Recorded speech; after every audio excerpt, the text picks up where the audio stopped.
नमस्कार शेतकरी मित्रांनो, स्वागत आहे आपल्या चॅनलमध्ये. चॅनलच्या माध्यमातून आपल्यासाठी घेऊन आले मोठी अपडेट. गेल्या काही दिवसापासून आपण जर बघितलं तर पावसाने जे काही वातावरण तयार झालेलं आहे याचा शेतकऱ्यांना मोठ्या प्रमाणात फटका बसत आहे आणि आता शेतकऱ्यांची जे पिकं आहे हे खराब व्हायला सुरुवात झाली आहे. गेल्या काही दिवसाच्या तुलनेमध्ये आपण जर बघितलं तर 2 ते 3 दिवसापासून तापमान मोठ्या प्रमाणात वाढलं आहे. या तापमान वाढीमुळे राज्यातील शेतकऱ्यांवरती आता मोठ्या प्रमाणात संकट ओढवलं आहे. पावसाळा सुरुवात होत आहे. आता 2 ते 3 दिवसापासून अतिवृष्टी झाल्यामुळे शेतकरी अडचणीत सापडलेला आहे. गेल्या काही दिवसाच्या तुलनेमध्ये आपण जर बघितलं तर कशामुळे पाऊस होत आहे याचं जर आपण कारण बघितलं तर 2 ते 3 कारणं अतिशय महत्त्वाची आपल्याला सांगता येतील. यामध्ये पहिलं कारण जे आहे वाढतं प्रदूषण असेल, हवामानामधील बदल असेल, तापमानामधील बदल असेल, विजांचा कडकडासह मोठ्या प्रमाणात पाऊस आहे.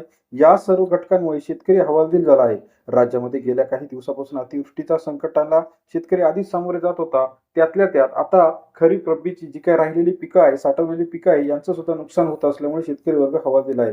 गेल्या काही दिवसाच्या तुलनेमध्ये एप्रिलमध्ये हा सर्वोत्तम जे काही पावसाचं वातावरण त्याचप्रमाणे वारे वाहू लागल्यामुळे शेतकरी वर्ग अडचणीत आला आहे.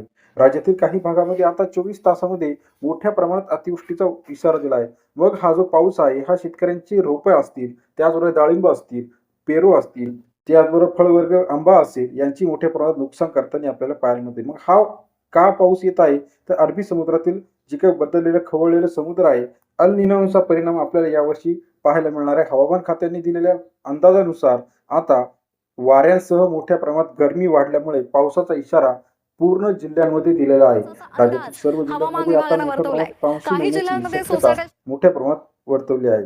हा परतीचा नाही तर सुरुवातीचा मान्सून आहे. हा सुरुवातीचा मान्सून इतका जबरदस्त आहे की काही ठिकाणी मोठ्या प्रमाणात नुकसान सुद्धा पिकाचे झाले आहे. काही ठिकाणी घराचे पत्रे उडून गेले आहे, वाऱ्याचं नुकसान झाले आहे.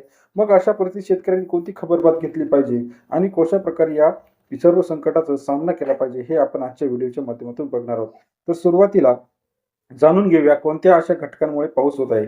जे वारं आहे या वाऱ्यामुळे हा पाऊस होत आहे. अरबी समुद्राकडून जे वादळ वाहत आहे या वाऱ्याचा परिणाम देशांतर्गत सह्याद्रीची पर्वतरांग, सापुतारा पर्वतरांग या ठिकाणी मोठ्या प्रमाणात पावसाचा इशारा हवामान खात्याने दिलेला आहे. मग येत्या काही दिवसामध्ये 48 तासामध्ये अतिवृष्टी होण्याची शक्यता सुद्धा नाकारता येणार नाही. कारण हा पाऊस जो आहे हा अवकाळी पाऊस असल्यामुळे याच्यामुळे नुकसान मोठ्या प्रमाणात होत आहे. राज्यातील सर्व शेतकऱ्यांसाठी हा पाऊस धोकादायक आहे. मग आता इथून पुढे आपल्याला बघायचं आहे तर हा किती दिवस पाऊस राहणार आहे. पावसाचे नवीन अपडेट असतील, त्याचप्रमाणे इतर शेतकऱ्यांसाठीच्या महत्त्वाच्या समस्या असतील, याविषयीची सविस्तर अपडेट आपण चॅनलच्या माध्यमातून घेऊन येत असतो. व्हिडिओ आपणास आवडल्यास लाईक, सबस्क्राईब आणि शेअर करायला मात्र विसरू नका. अधिक माहितीसाठी बेल आयकॉन प्रेस करा, जेणेकरून नवीन नवीन अपडेट आपल्यापर्यंत सर्वात आधी पाहायला मिळतील. व्हिडिओ आवडल्यास लाईक करायला विसरू नका. धन्यवाद मित्रांनो आपण दिलेल्या प्रतिसादाबद्दल.